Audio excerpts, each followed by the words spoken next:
In this lesson, we'll wrap up this course by adding in some additional lighting and atmosphere to our scene.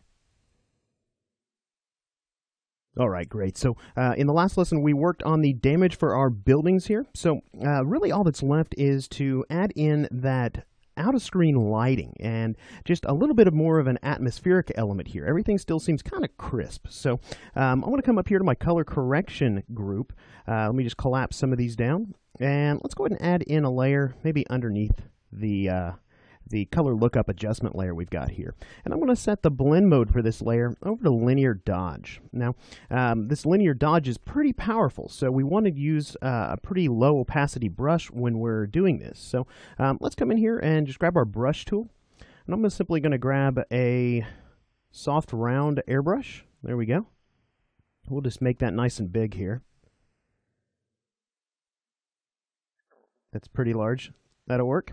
So with this brush, I'm going to go ahead and leave it set to about 30%. Actually, let's go down even lower. Let's do about 20%. Now with this brush, you'll need to hit Shift-2 to set the opacity because the airbrush feature is turned on. So now with this, we're going to come in and select a kind of a pale yellow color. Pale warm yellow. Maybe somewhere in there. That's a good place to start. And we're just going to come simply paint in really lightly into kind of this general area here. And what this is going to do is it's going to bring in more of the lighting and give it a little bit more of a hazy look as we do this. So as we start to kind of bring that in, you can kind of see things are starting to be not quite as crisp in this area. So I'm going to come in and do the same thing right over here. You can also see it's pushing those buildings back just a little bit as well. So now in doing that, we probably want to go ahead and do the same thing to these buildings over here. These buildings over here, the light source should be affecting these buildings just like it's affecting the front side of this building. So now to do that, I'm going to add another layer. And let's go ahead and do this one down here in my buildings group and in the right. And I'm going to go ahead and select this adjustment layer here. We'll make a new layer on top of that and go ahead and clip it to our smart object. And again, we're going to go with the linear dodge blend mode for that.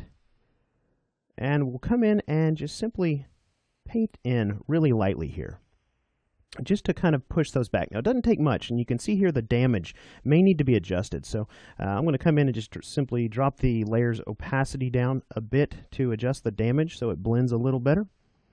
And let's come back up to the initial layer that we created here. There we go. Probably need to come in here and clean up the naming for my layers a little bit. Now, with this layer, we've got kind of this nice hue of yellow coming in right here, this kind of hazy look, but we really don't have any over here yet. Now this gets really kind of tricky over here because we've got the building that's starting to curve away from the light source. So we might want to be a little more careful about that over here. I'm going to come in and grab a little different brush here. Actually, no, let's go ahead and stick with this airbrush. And I'm going to do the same thing right over here against this tree because this tree will be illuminated as well. You can see here, it really doesn't take much in terms of opacity to see a really dramatic difference based on that linear dodge blend mode. Maybe come in and haze this out a little bit down in the foreground.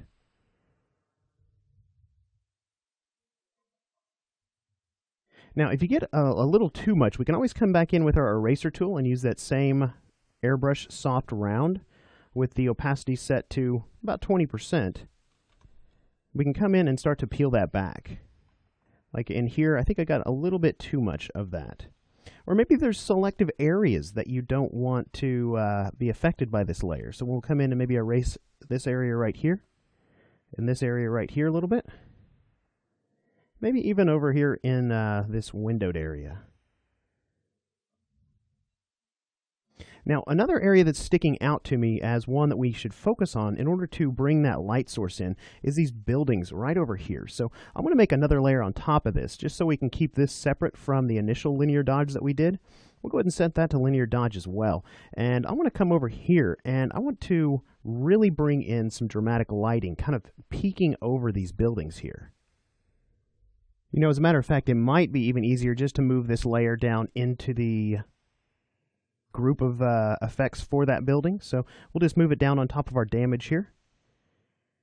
There we go. And we've got that set to linear dodge. So I'm going to come in here again and just begin to bring in some of that light. Now I'm going to use a little bit darker, a little more saturated yellow here. Just so hopefully we can start to bring in a bit more of the color. We'll go ahead and grab our brush tool with the keyboard shortcut B, shrink that down some, and start to bring in some of that lighting. Now, obviously that's not exactly what I was looking for, not quite saturated enough, I would think. So we might want to bring in some more of that saturation here.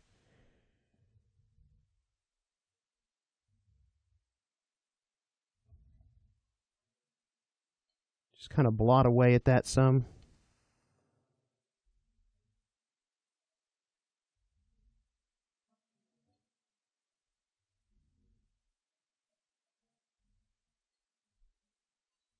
And we come back in with our eraser tool and sort of start to peel that back if we need to. So again, this is all just finishing touches for our image here. I'm really overall pretty happy with the way this has turned out. I'd love to see what you came out with after walking through this course with me.